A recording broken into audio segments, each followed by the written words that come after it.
Irulan visits Reverend Mother Mohiam after she has been imprisoned by the Fremen on the Emperor's orders.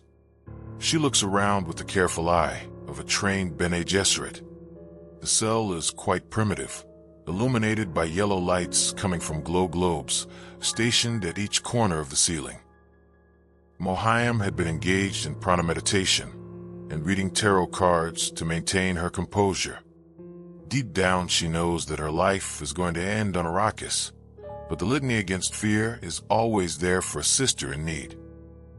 Irulan had reached out to Lady Jessica, who is now on Caladan, but there's no chance she would go against her son to help the Reverend Mother. Mohiam feels defeated, wondering if the Spacing Guild had planned all of this. She recalls how earlier that day, on the Guild Highliner, a member of the Khazaret wearing a yellow robe stood on the reception bridge waiting for her. A sense of dread filled her as she questioned how the Emperor had learned of her arrival.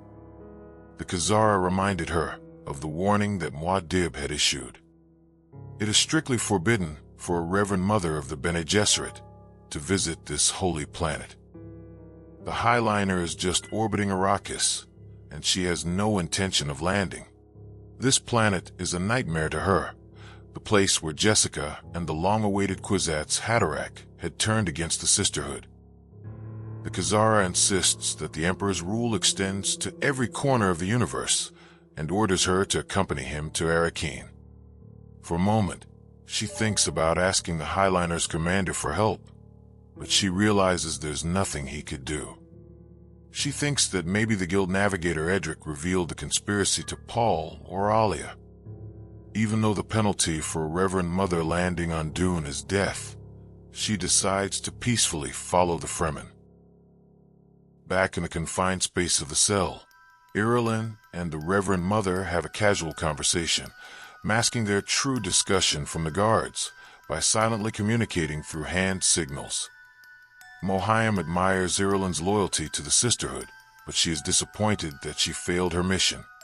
Despite her physical beauty, she was not able to seduce the Emperor and preserve the precious Atreides gene. Through their secret signals, the Reverend Mother tells her that the chance to bear the Emperor's heir has passed.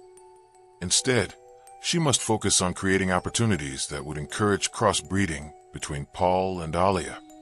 Chani must also be eliminated, but Irulan grows anxious when she hears this, fearing that Chani's death is going to make her the #1 suspect, especially since she has recently started a Fremen diet that increases fertility. Mohiam is outraged by the news, fearing that the Fremen gene would compromise the Atreides bloodline. If she gives birth to a son, he will be the heir to the throne, which is unacceptable for the Sisterhood.